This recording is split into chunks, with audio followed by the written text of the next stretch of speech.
நண்பர்களுக்கு வணக்கம். அடுத்து வரப்போற குரூப் 4 குரூப் 2 எக்ஸாமுக்காக நம்ம தினமும் நம்ம அகாடமில இருந்து நம்ம சேனல்ல கிளாஸஸ் பார்த்துட்டு வரோம். இன்னைக்கு நம்ம பார்க்க போற தலைப்பு தமிழர் இலக்கியங்கள். இது எந்த யூனிட்ல கவர் ஆகுது, தமிழ்ல கவர் ஆகுதா அப்படின்னு நிறைய பேருக்கு டவுட் வரலாம். யூனிட் 6 ஓகேங்களா, யூனிட் 6ல வர தமிழ்நாட்டின் வரலாறு மரபு பண்பாடு ஓகேங்களா, இந்த தலைப்புல வர தமிழர் இலக்கியங்களை தான் இன்னைக்கு நம்ம டீட்டெயிலா பார்க்க போறோம். ஓகேங்களா, இது கவர்மெண்ட் மெட்டீரியல்ல இருக்கிற சோர்ஸ், அதை தான் இன்னைக்கு நம்ம டீட்டெயிலா பார்க்க போறோம்.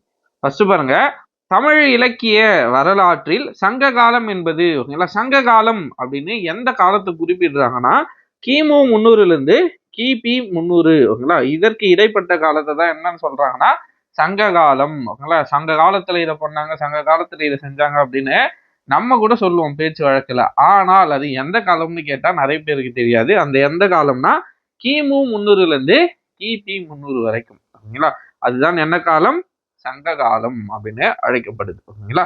அந்த காலகட்டத்துல தோன்றிய இலக்கியங்கள் தான் என்ன சொல்றோம், அந்த சங்க காலத்துல தோன்றிய இலக்கியங்களுக்கு தான் சங்க இலக்கியங்கள் அப்படின்றது பெயர் ஓகேங்களா. அவற்றின் வகைமையும் தொகைமையும் பற்றி காண்போம் ஓகேங்களா. ஃபர்ஸ்ட் 10 பாட்டு 8 தொகை, எல்லாருக்கும் தெரிஞ்ச நூல் 10 பாட்டு 8 தொகை. 10 பாட்டுல 10 நூல்கள் இருக்கு, 8 தொகையில 8 நூல்கள் இருக்கு. ஆக மொத்தம் 10 பாட்டுல ஒரு 10 நூல், 8 தொகையில 8 நூல், மொத்தம் 18 நூலுங்களா. இந்த 18 நூல்கள் தான் ஓகேங்களா, இந்த 18 நூல்கள் தான் 18 மேற்கணக்கு நூல். அப்போ 8 தொகையும் 10 பாட்டும் 18 கீழ்கணக்கு நூலா மேற்கணக்கு நூலா அப்படின்னு கேட்டா 10 பாட்டும் 8 தொகையும் 18 மேற்கணக்கு நூல் ஓகேங்களா. ஞாபகம் வச்சுக்கோங்க, சங்க காலம் என்பது கிமு 300ல இருந்து கிபி 300 வரைக்கும். ஃபர்ஸ்ட் பாயிண்ட், நம்ம எக்ஸாம் வைஸ்ல நம்ம எக்ஸாம் பாயிண்ட் ஆஃப் வியூல பார்த்தோம்னா இது ஒரு டேட்டா. அடுத்ததா 10 பாட்டு 8 தொகை ரெண்டும் 18 மேற்கணக்கு நூல் ஓகேங்களா. ரெண்டு பாயிண்ட் ஆச்சுங்களா. அடுத்ததா பாருங்க, 10 பாட்டு என்பது 10 நெடிய ஆசிரிய பாக்களால் ஆன பாடல்களின் தொகுப்பு. அப்போ 10 பாட்டுல இருக்கிற நூல்கள் எல்லாமே என்ன பால இயற்றப்பட்டிருக்குன்னு பார்த்தோம்னா ஆசிரியப்பா, வெண்பா, ஆசிரியப்பா, கலிப்பா, இந்த மாதிரி நிறைய பாக்கள் இருக்கு.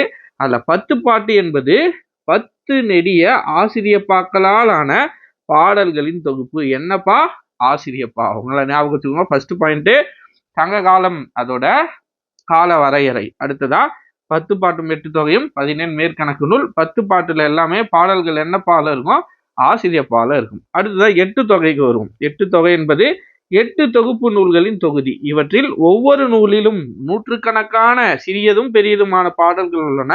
பெரும்பாலும் இப்பாடல்கள் எல்லாம் ஆசிரியப்பாவிலேயே பயின்றுள்ளன. அப்போ 10 பாட்டுல இருக்கிற பாடலும் ஆசிரியப்பா தான் ஓகேங்களா. அதே மாதிரி 8 தொகையில இருக்கிற பாடல்களும் கூட ஆசிரியப்பாவை சார்ந்தது ஓகேங்களா. 18 மேற்கணக்கு நூல்கள் எல்லாமே அகம்புறம் என்று இரு வகையாக ஓகேங்களா, வாழ்வியற் பிரிவுகளாக கலந்து தொகுக்கப்பட்டுள்ளன. மொத்தமே அகம் சார்ந்த நூலும் இல்ல, புறம் சார்ந்த நூலும் இல்லை ஓகேங்களா. அகம் சார்ந்த நூல்களும் இருக்கு, புறம் சார்ந்த நூல்களும் இருக்கு. அதை நம்ம பின்னாடி பார்க்க போறோம் ஓகேங்களா. ஃபர்ஸ்ட் இதுல இருந்து நமக்கு தெரிஞ்சுக்க வேண்டிய டேட்டா, சங்க காலம் அப்படின்னா கிமு 300ல இருந்து கிபி 300 வரைக்கும். ஃபர்ஸ்ட் பாயிண்ட், அந்த காலத்துல ஓகேங்களா இயற்றப்பட்ட இலக்கியங்கள் தான் சங்க இலக்கியம் ஓகேங்களா. அடுத்ததா 10 பாட்டும் 8 தொகையும் 18 மேற்கணக்கு நூல்கள். 18 மேற்கணக்கு நூல்கள் என்னென்ன இருக்கு, 10 பாட்டு 8 தொகை ரெண்டுமே ஆசிரியப்பாவால் இயற்றப்பட்டது ஓகேங்களா. அடுத்ததா வேற என்னன்னு பார்த்தோம்னா 18 மேற்கணக்கு நூல்கள் எல்லாமே அகம் புறம் ஓகேங்களா, ரெண்டு வகையில் இருக்கு. அகம் சார்ந்த நூலும் இருக்கு, புறம் சார்ந்த நூலும் இருக்கு ஓகேங்களா. ஃபர்ஸ்ட் நம்ம 10 பாட்டுக்கு போவோம். 10 பாட்டுல சரிபாதி நூல்கள் ஆற்றுப்படை என்னும் புறவகை இலக்கியங்கள். 10 பாட்டு படிக்கும் போதே நமக்கு தெரியுது, அப்போ 10 நூல்கள் இருக்க போகுது. அதுல பாதி நூல்கள் என்ன நூல்னா ஆற்றுப்படை நூல்கள் ஓகேங்களா. பின்னாடி நம்ம லிஸ்ட பார்க்க போறோம் ஓகேங்களா. அதுக்கு முன்னாடி வறுமையில் உழலும் புலவர் அல்லது கலைஞர் ஒருவரை வள்ளல்களிடமோ தெய்வத்திடமோ வழிபடுத்துவது ஆற்றுப்படுத்துவது. ஆறு அப்படின்னா வழி ஓகேங்களா. ஆறுனா இங்க பொருள் என்னன்னு எடுத்துக்கணும், வழி ஓகேங்களா. இப்போ நான் ஒரு புலவரா இருக்கேன் ஓகேங்களா, நான் ஒரு புலவரா இருக்கேன், அங்க ஒரு செல்வந்தர் இருக்காரு, ஒரு வள்ளல் இருக்காரு ஓகேங்களா. எங்க ஊர்ல ஒரு வள்ளல் இருக்காருன்னு வச்சுப்போம். நான் என்ன பண்றேன், ஒரு புலவர் வராரு, புதுசா ஒரு புலவர் எங்க ஊருக்கு வர்றாருன்னா அவருக்கு இந்த இடத்துக்கு போங்க, இங்க ஒரு வள்ளல் இருக்காரு, அவர்கிட்ட நீங்க போய் பாடுனீங்கன்னா அல்லது உங்க நிலைமையை சொன்னீங்கன்னா உங்களுக்கு அந்த வள்ளல் உங்களை என்ன பண்ணுவாரு, பரிசுகளை கொடுப்பாரு. அப்படின்னு நான் இன்னொரு புலவருக்கு ஓகேங்களா வழி சொல்வது, அதுதான் என்னன்னா ஆற்றுப்படுத்துவது அப்படின்றது பொருள். ஓகேங்களா, புரியுதுங்களா? நான் ஒரு இடத்துல போய் ஒரு வள்ளல் கிட்ட பரிசு வாங்கின்னு வந்துட்டேன், நீங்களும் போய் இந்த இடத்துக்கு போனீங்கன்னா அங்க ஒரு வள்ளல் இருக்காரு, அவர்கிட்ட போனா உங்களுக்கும் பரிசு கிடைக்கும் அப்படின்னு வழி சொல்லி இன்னொருத்தருக்கு அனுப்புறது தான் ஆற்றுப்படுத்துவது. ஓகேங்களா, இவ்வகை மரபாகும். ஓகேங்களா, வள்ளல்களிடமோ தெய்வத்திடமோ வழிபடுத்துவது, அதுதான் என்னன்னு பார்த்தோம்னா ஆற்றுப்படை. ஓகேங்களா, நம்ம 10 பாட்டுல சரிபாதி நூல்கள் ஆற்றுப்படை நூல்கள் தான். ஓகேங்களா, 10 பாட்டில் மிக பெரும்பாலான மதுரை காஞ்சி மற்றொரு புறநூலாகும். அப்போ மதுரை காஞ்சி நம்ம பின்னாடி பார்க்க போறோம். ஓகேங்களா, மதுரை காஞ்சி என்பது புறநூல். ஓகேங்களா, அடுத்ததா ஏனைய முல்லைப்பாட்டு, குறிஞ்சிப்பாட்டு, பட்டினப்பாலை, நெடுநல் வாடை ஆகிய 4ம் அகநூல்கள் ஆகும். ஓகேங்களா, இதெல்லாம் நம்ம பின்னாடி பார்க்கலாம். ஓகேங்களா, இப்போ 10 பாட்டை டீட்டெயிலா பார்த்துடலாம். 10 பாட்டு பேர்லயே இருக்கு, 10 நூல்கள் இருக்கு. இதை நம்ம எப்படி எளிமையா படிச்சு முடிக்கிறது, இதை யாரு பாடினாங்க, பாட்டுடை தலைவன் யாரு, ஓகேங்களா, அடுத்ததா மொத்த வரிகள் எத்தனை இருக்கு அப்படின்றது நமக்கு தேர்வு நோக்கில் ரொம்ப ரொம்ப முக்கியம். இதை தான் இப்போ நம்ம டீட்டெயிலா பார்க்க போறோம். ஃபர்ஸ்ட் பாருங்க, 2 ஆசிரியர் வந்து 2 நூல்கள் எழுதியிருப்பாங்க 10 பாட்டுல. ஓகேங்களா, ஒருவர் யாருன்னு பார்த்தோம்னா நக்கீரர். நக்கீரர் 10 பாட்டுல 2 நூல் எழுதியிருப்பாரு. அதே மாதிரி கடியலூர் உருத்திரங்கண்ணனாரும் 2 நூல்களை இயற்றியிருப்பார். ஓகேங்களா, ஃபர்ஸ்ட் நக்கீரர் பார்த்துருவோம். நக்கீரர் இயற்றினது எதுன்னு பார்த்தோம்னா, ஒண்ணு திருமுருகாற்றுப்படை. திருமுருகாற்றுப்படை பேர்லயே இருக்குங்களா, அப்போ பாட்டுடைய தலைவன் யாரு, முருகன். ஓகேங்களா, திருமுருகாற்றுப்படையுடைய ஆசிரியர் யாரு, புலவர் யாருன்னு பார்த்தோம்னா நக்கீரர். ஓகேங்களா, யாரை பற்றி பாடப்பட்ட நூல் திருமுருகாற்றுப்படை, பேர்லயே இருக்குங்களா முருகன். அப்போ பாட்டுடை தலைவன் யாருன்னா முருகன். மொத்த பாடல் அடிகள், ஓகேங்களா, பாடல்கள் இல்லை, இது பாடல் அடிகள் அல்லது வரிகள். ஓகேங்களா, பாடல் அடிகள் அல்லது வரிகள். மொத்தமா 317 பாடல் வரிகள். ஓகேங்களா, திருமுருகாற்றுப்படை முருகர், அப்போ ஈஸியா ஞாபகம் வச்சுக்கலாம், ஆசிரியர் நக்கீரர், பாட்டுடை தலைவன் முருகன், மொத்த பாடல் அடி 317. அடுத்ததா இன்னொரு நூல் அவர் என்ன எழுதியிருக்காருன்னு பார்த்தோம், நெடுநல் வாடை. நெடுநல் வாடையோட ஆசிரியரும் யாரு, நக்கீரர் தான். ஓகேங்களா, யாரை பத்தி நெடுநல் வாடை பாடப்பட்டிருக்கு, நெடுநல் வாடை பெருசா இருக்கும் அப்படின்னு ஞாபகம் வச்சுக்கோங்க. நெடுநல் வாடை ஆரிய படை கடந்த நெடுஞ்செழியன், அவரை பத்தி தான் பாடப்பட்டிருக்கும். ஓகேங்களா, மொத்த பாடல் அடி எவ்வளோன்னு பாருங்க, 188.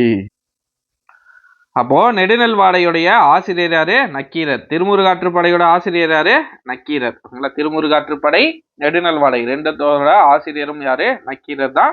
திருமுருகாற்றுப்படை பாட்டுடை தலைவன் யாருன்னா முருகன். ஓகேங்களா, ஞாபகம் வச்சுக்கோங்க, பேர்லயே இருக்கு முருகன். அதே மாதிரி நெடுநல் வாடையுடைய பாட்டுடை தலைவன் யாருன்னா ஆரிய படை கடந்த நெடுஞ்செழியன். ஓகேங்களா, ஆரியர்களை வென்ற நெடுஞ்செழியன். அப்போ ரெண்டும் கிளியர் ஆயிடுச்சுங்களா. அப்போ திருமுருகாற்றுப்படை நெடுநல் வாடை ஆசிரியர் நக்கீரர், திருமுருகாற்றுப்படையோட பாட்டுடை தலைவன் முருகன். அதே மாதிரி நெடுநல் வாடையோட பாட்டுடை தலைவன் ஆரியப்படை கடந்த நெடுஞ்செழியன். ஆனா நெடுஞ்செழியன் நிறைய நெடுஞ்செழியன் இருக்காங்க, அதுல குறிப்பிட்டு சொல்லணும்னா ஆரியப்படை கடந்த நெடுஞ்செழியன் அப்படின்னு ஞாபகம் வச்சுக்கோங்க. ஓகேங்களா, அடுத்ததான் நம்ம பார்க்க போறது கடியலூர் உருத்திரங்கண்ணனார். ஓகேங்களா, நக்கீரர் கிளியர் ஆயிடுச்சுங்களா. 2 நக்கீரர் எழுதிய நூல்கள் திருமுருகாற்றுப்படை நெடுநல் வாடை. அடுத்ததா கடியலூர் உருத்திரங்கண்ணனார், இவர் பெரும்பானாற்றுப்படை அப்படின்னு ஒரு நூல் எழுதியிருக்காரு. அதே மாதிரி பட்டினப்பாலை அப்படின்னு ஒரு நூலை எழுதியிருக்காரு. ஓகேங்களா, 2 நூல், கடியலூர் உருத்திரங்கண்ணனார் இயற்றிய 2 நூல்கள், பெரும்பானாற்றுப்படை, இன்னொன்னு பட்டினப்பாலை. பெருசா இருக்கு. ஓகேங்களா, பெரும்பானாற்றுப்படை. அப்போ அவர் ஆசிரியர் பெரும் பெருசா இருக்கு, கடியலூர் உருத்திரங்கண்ணனார் இப்படி ஞாபகம் வச்சுக்கோங்க. யாரை பத்தி பாடியிருக்காங்கன்னா தொண்டைமான் இளந்திரியன். தொண்டைமான் இளந்திரியனை பத்தி பாடப்பட்ட நூல் பெரும்பானாற்றுப்படை. அதுவே கவிகாலன், இது ரொம்ப இம்பார்ட்டன்ட், வித்தியாசமான பெயரு. ஸோ கவிகாலனை பத்தி இயற்றிய நூல் எதுனா பட்டினப்பாலை. ஓகேங்களா, பட்டினத்துலதான் யாரு இருக்காங்க, காலன் இருக்காரு அப்படின்னு ஞாபகம் வச்சுக்கோங்க. பட்டினத்துல யாரு இருக்காங்க, காலன் இருக்காங்க. பட்டினப்பாலையுடைய ஆசிரியர் யாரு, கடியலூர் உருத்திரங்கண்ணனார். பெரும்பானாற்றுப்படையோட ஆசிரியர் யாரு, கடியலூர் உருத்திரங்கண்ணனார். ஓகேங்களா, பெரும்பானாற்றுப்படையுடைய பாட்டுடை தலைவன் தொண்டைமான் இளந்திரியன். பட்டினப்பாலையுடைய ஆசிரியர் யாருன்னா பாட்டுடை தலைவன் யாருன்னா கவிகாலன். ஆசிரியர் ரெண்டுத்துக்கும் ஒண்ணுதான், கடியலூர் உருத்திரங்கண்ணனார். பெரும்பானாற்றுப்படை நம்ம எப்படி ஈஸியா ஞாபகம் வச்சுக்கலாம்னா, பெருசு பேர்லயே பெருசுன்னு இருக்குங்களா, பெரும்பானாற்றுப்படை ஆசிரியர் பேரும் பெருசாதான் இருக்கும், கடியலூர் உருத்திரங்கண்ணனார். பாட்டுடை தலைவன் பேரும் பெருசாதான் இருக்கும், தொண்டைமான் இளந்திரியன். இப்படி ஞாபகம் வச்சுக்கலாம். பட்டினப்பாலை ஈஸியா ஞாபகம் வச்சுக்கலாம், பட்டினத்துல காலன் இருக்கான். அவங்கள பட்டினப்பாளையில் தான் காலன் இருக்காரு. அப்போ பட்டினப்பாலையுடைய பாட்டுடை தலைவன் கவிகாலன், ஆசிரியர் அதே கடியலூர் உருத்திரங்கண்ணனார். ஓகேங்களா, இப்போ 4 நூல்களை நாம பார்த்துட்டோம். ஓகேங்களா, நீங்களே ஒரு டைம் சொல்லி பாருங்க, ஆன்சர் பண்ண முடியுதான்? ஓகேங்களா, திருமுருகாற்றுப்படை இதோடைய பாட்டுடை தலைவன் யாரு? ஆன்சர் பண்ண முடியுதா பாருங்க, முருகன். ஓகேங்களா, அதே மாதிரி நெடுநெல் வாடையுடைய பாட்டுடை தலைவன் யாரு? பெருசா இருக்குது, நெடு நெல் வாடை. ஓகேங்களா, நெடு நெல் வாடை. அப்போ நெடிய போர், அப்போ ஆரிய படை, ஆரியர்களை வென்ற நெடுஞ்செழியன் அப்படின்னு ஞாபகம் வச்சுக்கோங்க. நெடிய போர், அப்போ நெடிய போர் எங்க போறாரு? ஆரிய படை, ஆரியர்களை வென்றதால ஆரிய படை கடந்த நெடுஞ்செழியன். ஓகேங்களா, அடுத்ததா பெரும்பானாற்று படை, பேரும் பெருசா இருக்கு. அப்ப ஆசிரியர் பேரும் என்னவாதான் இருக்கும்? பெருசாதான் இருக்கும். கடியலூர் உருத்திரங்கண்ணனார். அப்போ இது பெருசா இருக்குன்னா பாட்டுடைய தலைவன் பேரும் பெருசுதான், தொண்டைமான் இளந்திரியன். அடுத்ததா பட்டினப்பாலை, பட்டினப்பாலையுடைய ஆசிரியர் பேரும் கடியலூர் உருத்திரங்கண்ணனார் தான். பட்டினத்துலதான் என்ன இருக்கும்? காலன் இருக்காரு. அப்போ கவிகாலன் பாட்டுடை தலைவன். மொத்த பாடல் ஞாபகம் வச்சுக்கோங்க. இது 301, இது 500. ஓகேங்களா, 500. ஓகேங்களா, 500ன்னு வந்தா பெரும்பானாற்று படை. ஓகேங்களா, இப்போ 4 நூல்களை நம்ம பார்த்து முடிச்சிருக்கோம். ஓகேங்களா, ஓரளவுக்கு உங்களுக்கு இந்த 4 நூல்களை பத்தி எது கேட்டாலும் சொல்ற அளவுக்கு ரெடி ஆயிட்டு இருப்பீங்க. அடுத்ததான் நம்ம பொருணர் ஆற்றுப்படையை பார்க்க போறோம். பொருணர் ஆற்றுப்படை இது எப்படி நம்ம ஈஸியா ஞாபகம் வச்சுக்கலாம்னா, பொருணர் பொறுமையா இருக்கிறவங்க யாருன்னா, ஓகேங்களா, முதுமையா இருக்கிறவங்க, வயசானவங்க. அப்போ பொருணர் ஆற்றுப்படையோடைய புலவர் யாருன்னா முடத்தாம கன்னியார். ஓகேங்களா, முடத்தாம முதுமையா இருக்கிற கன்னியார் அப்படின்னு நீங்களா ஒரு சின்ன ஞாபகம் வச்சுக்கோங்க. பொருணர் ஆற்றுப்படை பொறுமையா இருக்கிறவங்க யாரு? முடத்தாம கன்னியார். அவங்க வந்து பொறுமையா இருப்பாங்க. இதோடைய பாட்டுடை தலைவன் யாருன்னா கரிகாலன், கரிகால சோழன். அவங்கள கல்லணை கட்டிய அதே கரிகாலன் தான் பொருணர் ஆற்றுப்படையுடைய பாட்டுடை தலைவன். பொறுமையா யார் இருப்பாங்க? முடத்தாம கன்னியார். அவங்களா முதுமையில் இருக்கிற முடத்தாம கன்னியார் தான் இருக்கிறாங்க, ஞாபகம் வச்சுக்கோங்க. பாட்டுடை தலைவன் யாருன்னா கரிகாலன். பாடல் வரிகள் மொத்தமா 248, அடிகள் 248. பொறுமையா இருக்கிறது யாரு? பொறுமையா இருக்கிறது யாருன்னா முடத்தாம கன்னியார். முதுமையா இருக்கிற முடத்தாம கன்னியார். பாட்டுடை தலைவன் யாரு? அவரும் முதுமையான ஆள். உங்களை கரிகால சோழன் அப்படின்னு ஞாபகம் வச்சுக்கோங்க. அடுத்ததா சிறுபானாற்றுப்படை. உங்களை இப்ப 5 நூல்களை பார்த்திருக்கோம். திருமுருகாற்றுப்படை பார்த்தாச்சு, பெருமானாற்றுப்படை பார்த்தாச்சு, நெடுநெல்வாடை பார்த்தாச்சு, பட்டினப்பாலை பார்த்தாச்சு, பொருணர் ஆற்றுப்படை பார்த்தாச்சு. அடுத்ததான் நம்ம பார்க்க போறது சிறுபானாற்றுப்படை. சிறுபான் ஆற்றுப்படை. சின்ன பையன், சிறியவன் யாருன்னு பார்த்தோன்னா நல்லூர் நத்தத்தனார். ஞாபகம் வச்சுக்கோங்க. நம்ம வயசானவங்க, முதுமையா இருக்கிற பொறுமையா இருக்கிற முதியவர்கள் பேர் என்ன ஞாபகம் வச்சிருந்தோம்? முடத்தாம கன்னியார்னு ஞாபகம் வச்சிருந்தோம். சிறுபான் ஆற்றுப்படை, சிறுபான் ஆற்றுப்படை. அப்போ சிறுபான் சிறியவர் யாருன்னா நல்லூர் நத்தத்தனார். இவர் வந்து சின்ன பையன் அப்படின்னு ஞாபகம் வச்சுக்கோங்க. நல்லூர் நத்தத்தனார் வரிசையிலே தான் என்ன இருக்கும்? பாட்டுடை தலைவனோட பேரும் இருக்கும், நல்லிய கோடான். அப்போ சின்ன பையன் யாரு? நல்லூர் நத்தத்தனார். இவர் தான் புலவர். ஓகேங்களா, பாட்டுடை தலைவன் யாரு? வரிசையிலே இருக்கும், நல்லிய கோடான். ஓகேங்களா, ஞாபகம் இருக்குங்களா? சிறுபானாற்றுப்படை சின்ன பையனா இருக்கிறது யாரு? நல்லூர் நத்தத்தனார். அவரோட பேர் வரிசையிலே பாட்டுடை தலைவன் இருக்கும், நல்லிய கோடான். ஓகேங்களா, நல்லூர் நத்தத்தனார், நல்லிய கோடான். மொத்த பாடலடிகள் 269. 5 நூல்கள் கம்ப்ளீட். ஓகேங்களா, எத்தனை? 6 நூல்கள் கம்ப்ளீட்டுங்களா? 6 நூல் கம்ப்ளீட். அடுத்ததான் நம்ம என்ன பார்க்க போறோம்னா, இப்போ குறிஞ்சி பாட்டு முல்லை பாட்டு பார்க்க போறோம். ரொம்ப ஈஸி. குறிஞ்சி பாட்டு. குறிஞ்சினாலே யாருன்னா கபிலர் தான். ஓகேங்களா, குறிஞ்சினாலே யாரு? கபிலர். கபிலர். மொத்த இது பாட்டுடைய தலைவன் யாருன்னு தெரியல. ஓகேங்களா, குறிஞ்சியோடைய ஆசிரியர் யாருன்னா குறிஞ்சி பாட்டோடைய ஆசிரியர் கபிலர். மொத்த பாடலடிகள் 261. அதே மாதிரி முல்லைப்பாட்டு. அடுத்ததா முல்லைப்பாட்டுக்கு வருவோம். முல்லையில தான் என்ன இருக்கும்? பூதம் இருக்கும்னு ஞாபகம் வச்சுக்கோங்க. முல்லைப்பாட்டு ஓட ஆசிரியர் யாருன்னா நப்பூதனார். ஓகேங்களா, முல்லையில தான் என்ன இருக்கும்? முல்லை நிலத்துல பூதம் இருக்கும். குறிஞ்சினா கபிலர், முல்லைனா நப்பூதனார். இதற்கும் பாட்டுடைய தலைவன் யாருன்னு தெரியல. மொத்த பாடலடிகள் 103. ஓகேங்களா, இந்த 10 பாட்டு நூல்களிலேயே மிகவும் குறைவான அடிகளை கொண்ட நூல் எதுன்னு கேட்பாங்க. அது எதுனா முல்லைப்பாட்டு தான். வெறும் 103 அடிகள். ஓகேங்களா, நிறைய வரிகள் கூட இருந்திருக்கலாம், நிறைய கூட எழுதியிருக்கலாம். நமக்கு கிடைத்தது, ஓகேங்களா, நமக்கு கிடைத்தது 103 வரிகளாக கூட இருக்கலாம். ஓகேங்களா, அப்போ 10 பாட்டு நூல்களிலே மிகவும் குறைவான அடிகளை கொண்ட நூல் எது அப்படின்னு கேட்டாலும் முல்லைப்பாட்டு தான். முல்லைப்பாட்டோட ஆசிரியர் யாரு? உங்களை முல்லை நிலத்துல என்ன இருக்கும்? பூதம் இருக்கும். அப்போ நப்பூதனார். பாட்டுடை தலைவன் தெரியல. ஓகேங்களா, இன்னும் பேலன்ஸ் இருக்கிறது நமக்கு மதுரை காஞ்சியும் மலைப்படுகடாமும். ஓகேங்களா, மதுரை காஞ்சி இது ஈஸியா நம்ம ஞாபகம் வச்சுக்கலாம். ஓகேங்களா, ஆசிரியர் பேரும் மாலையே வரும். மதுரை காஞ்சி ஆசிரியர் பேர் என்ன வரும்னு பாருங்க, மாங்குடி மருதனார். மதுரை மாங்குடி. ஓகேங்களா, மதுரை மாங்குடி மருதனார். அடுத்ததா இதோட பாட்டுடை தலைவன் பாருங்க நெடுஞ்செழியன். ஆல்ரெடி நம்ம ஒரு நெடுஞ்செழியன் பார்த்தோம், ஞாபகம் இருக்குங்களா? ஆரிய படை கடந்த நெடுஞ்செழியன் அப்படின்னு பார்த்தோம். நெடுநெல் வாடை. ஓகேங்களா, இவர் தான் என்ன பண்ணாரு, ஆரியர்களை வென்றாரு அப்படின்னு பார்த்தோம். நெடுநெல் வாடையுடைய பாட்டுடை தலைவனும் நெடுஞ்செழியன் தான். ஆனால் இவர் ஆரிய படை கடந்த நெடுஞ்செழியன். நம்ம இப்போ மதுரை காஞ்சியில இருக்கிற நெடுஞ்செழியன் யாருன்னு பார்த்தோம்னா தலையாலிங்கானம் அப்படின்னு கொடுத்துருக்காங்க. என்னன்னு பார்த்தோன்னா தலையாலங்கானம் அப்படின்ற ஒரு இடத்துல போர் நடைபெற்றது. ஓகேங்களா, தலையாங்கானத்து போர் அப்படின்னு சொல்லுவாங்க. அந்த போர்ல ஓகேங்களா ஈடுபட்ட ஒரு அரசன், பாண்டிய அரசன் தான் யாருன்னு பார்த்தோம்னா பாண்டிய மன்னர் தான் இந்த நெடுஞ்செழியன். ஓகேங்களா, இவரு 7 மன்னர்களை எதிர்த்து போரிட்டு இருப்பார். ஓகேங்களா, தலையாங்கானத்து செருவென்ற பாண்டிய நெடுஞ்செழியன் அப்படின்லாம் இவருக்கு சிறப்பு பெயர்லாம் இருக்கு. ஸோ நெடுஞ்செழியன் மதுரையில் இருக்கிற நெடுஞ்செழியன் வேற, தலையாங்கானத்து செருவென்ற பாண்டிய நெடுஞ்செழியன். ஓகேங்களா, இப்பவும் இந்த ஊர் இருக்கிறதா சொல்லப்படுது. ஓகேங்களா, நீங்க கூகுள்ல சர்ச் பண்ணி பார்த்தா கூட தெரியும். திருவாரூர் மாவட்டத்துல குடவாசல் அப்படின்ற வட்டத்துல சிமிழி ஊராட்சியில இப்பவும் தலையாலங்காடு அப்படின்னு ஒரு ஊர் இருக்கிறதா இப்பவும் சொல்லப்படுது. ஓகேங்களா, சிமிழி ஊராட்சியில் உள்ள ஒரு கிராமம் தான் தலையாலங்கானம் அப்படின்னு இப்ப சொல்லப்படுது. இது தலையாலங்காடு அப்படின்னு வழங்கப்படுறதா சொல்றாங்க. ஓகேங்களா, தலையாலங்கானம். ஓகேங்களா, இப்பவும் இந்த ஊர் இருக்கிறதா திருவாரூர் மாவட்டத்துல சொல்லப்படுது. ஓகேங்களா, ஸோ நோட் பண்ணி வச்சுக்கோங்க. மதுரை, அதோடைய ஆசிரியர் பெயர் என்ன இருக்கும், மாலே இருக்கும், மாங்குடி மருதனார். ஓகேங்களா, இதோடைய ஆசிரியர் பார்த்துட்டோம். பாட்டுடை தலைவன் யாரு, நெடுஞ்செழியன். எந்த நெடுஞ்செழியன், தலையாங்கானத்து போர். ஓகேங்களா, அந்த போர்ல வென்ற நெடுஞ்செழியன். மொத்த அடிகள் 782. ஓகேங்களா, 10 பாட்டு நூல்கள்லயே மிகவும் அதிகமான அடிகளை கொண்ட நூல் எதுன்னு கேட்டா மதுரை காஞ்சி. ஓகேங்களா, அதுவே குறைவான அடிகளை கொண்ட 10 பாட்டு நூல் எது அப்படின்னு கேட்டாங்கன்னா அது முல்லைப்பாட்டு. ரெண்டும் அப்படியே ஞாபகம் வச்சுக்கோங்க. மதுரை காஞ்சி தான் இருக்கிறதுல அதிகமான அடிகளை, பாடல் அடிகளை கொண்ட நூல் 10 பாட்டு நூல்கள்லயே. 10 பாட்டு நூல்கள்லயே மிகவும் குறைவான அடிகளை கொண்ட நூல் எதுன்னு பார்த்தோம்னா முல்லைப்பாட்டு, 103 அடிகள்.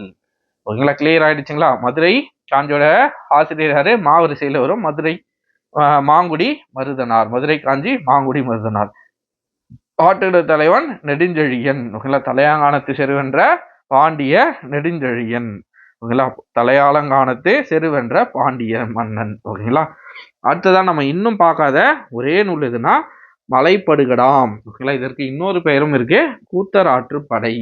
நம்ம ஆரம்பத்துல படிச்சிருப்போம் 10 பாட்டு நூல்ல சரிபாதி ஆற்றுப்படை நூல்கள்னு. ஓகேங்களா, அப்போ இந்த மலைப்படுகடாமும் என்னன்னா கூத்தராற்றுப்படை அப்படின்னு வழங்கப்படுறதால 10 நூல்கள்ல 5 நூல்கள். ஓகேங்களா, 5 நூல்கள் என்னன்னு பார்த்தோம்னா ஆற்றுப்படை நூல்கள். ஓகேங்களா, அதுல நம்ம கடைசியா பாக்குற நூல் எதுனா இந்த மலைப்படுகடாம், கூத்தராற்றுப்படை. இதோடைய ஆசிரியர் யாருன்னா பெரும் கௌசிகனார். ஓகேங்களா, பெரும் கௌசிகனார். மலையே வச்சுட்டு இருக்கிறாரு, இவர் பெரிய ஆளுப்பா அப்படின்னு ஞாபகம் வச்சுக்கோங்க. மலைப்படுகடாம், மலை வச்சுட்டு இருக்கிற பெரிய ஆள் யாரு, பெருங்கௌசிகனார். மலையே இவர் தான் எழுதியிருக்காரு. ஓகேங்களா, மலைப்படுகடாமே இவர் தான் எழுதியிருக்காரு. யாரு, பெரும் கௌசிகனார். ஓகேங்களா, மலையில என்னவா இருக்கும், நல்லா இருக்கும். அப்போ பாட்டுடை தலைவன் யாரு, நன்னன். புரியுதுங்களா, மலையே வச்சுட்டு இருக்கிற ஆளு பெரிய ஆளுப்பா. அப்போ ஆசிரியர் யாரு, பெரும் கௌசிகனார். மலையில இருந்தா நல்லா இருக்கும். அப்போ மலைப்படுகடாமுடைய பாட்டுடை தலைவன் யாருன்னா நன்னன். ஓகேங்களா, பாடல் அடி 583. ஓகேங்களா, ஓரளவுக்கு நம்ம ஷார்ட்கட்டு வச்சு நிறைய 10 நூல்களையும் நம்ம பார்த்துட்டோம். ஓகேங்களா, கண்டிப்பா உங்களுக்கு இந்த 10 நூல்கள்ல இருந்தும் ஏதாச்சும் ஒன்று வச்சு கேள்விகள் வர நிறைய வாய்ப்புகள் உண்டு. நிறைய முறை இதற்கு முன்னாடி ப்ரீவியஸ் இயர் கொஸ்டின்ல கேள்விகள் வந்திருக்கு. இந்த 10 பாட்டு நூல்கள் சம்பந்தமாக ஆசிரியர் யாரு, பாட்டுடை தலைவன் யாரு, அதிகமான அடிகளை கொண்ட நூல் எது, எத்தனை அடிகளை கொண்டுள்ளது, இப்படின்லாம் ப்ரீவியஸ் இயர்ல நிறைய கேள்விகள் வந்திருக்கு. ஸோ இன்னைக்கு இது மட்டும் போதும், 10 பாட்டு மட்டும் இன்னைக்கு போதும். இதை மட்டும் நம்ம தெளிவா இன்னைக்கு படிச்சுப்போம். நாளைக்கு நம்ம 8 தொகை நூல்களை பார்க்கலாம். 8 தொகை நூல்கள். ஏன்னா ஒரே டைம்ல நம்ம இவ்வளோத்தையும் படிச்சோம்னா, ஆசிரியர்ல இருந்து எல்லாத்தையும் படிச்சோம்னா நமக்கு குழப்பமாயிடும். அதனால நம்ம என்ன பண்ணலாம், நாளைக்கு 8 தொகையை பார்க்கலாம். இன்னைக்கு 10 பாட்டு மட்டும் கிளியரா படிச்சு வச்சுக்கோங்க. ஓகேங்களா, இதுவே உங்களுக்கு புரிஞ்சிருக்குன்னு நம்புறேன். நாளைக்கு நம்ம என்ன பண்ணலாம்னா 8 தொகையை பார்க்கலாம். ஓகேங்களா, 8 தொகை. அதற்கு அடுத்ததா இன்னும் பக்தி இலக்கிய நூல்கள்லாம் இருக்கு, அதெல்லாமும் நம்ம பார்க்கலாம். இன்னும் என்னென்ன பார்க்கணுமோ அதெல்லாம் நம்ம அடுத்தடுத்து பார்த்து முடிச்சிடலாம். ஓகேங்களா, இதெல்லாம் நம்ம சைட் பை சைடு எல்லாத்தையும் முடிச்சு வச்சாதான் எக்ஸாம் அப்போ இதெல்லாம் நம்ம தேடி ஓடாம பீஸ்ஃபுல்லாக நம்ம ரிவிஷன் பண்ண கரெக்டாக இருக்கும். ஓகேங்களா, ஸோ நம்ம சேனலை ஃபாலோ பண்ணிட்டே வாங்க. அடுத்தடுத்து என்ன படிக்கணும், அடுத்து என்ன படித்தா கரெக்டாக இருக்கும் அப்படின்ற வகையில் தான் நம்மளோட கிளாஸஸே போகும். ஸோ கண்டிப்பாக உங்களுக்கு இந்த வீடியோ, இந்த வகுப்பு பயனுள்ளதாக இருந்திருக்கும் அப்படின்னு நம்புகிறேன். நாளைக்கு நம்ம 8 தொகை நூல்களை பார்க்கலாம். ஓகேங்களா, இந்த வீடியோ சார்ந்த கருத்துக்கள் ஏதேனும் இருந்தால் கீழே கமெண்ட்ல மறக்காம சொல்லுங்க. நாளை வீடியோல சந்திப்போம். நன்றி.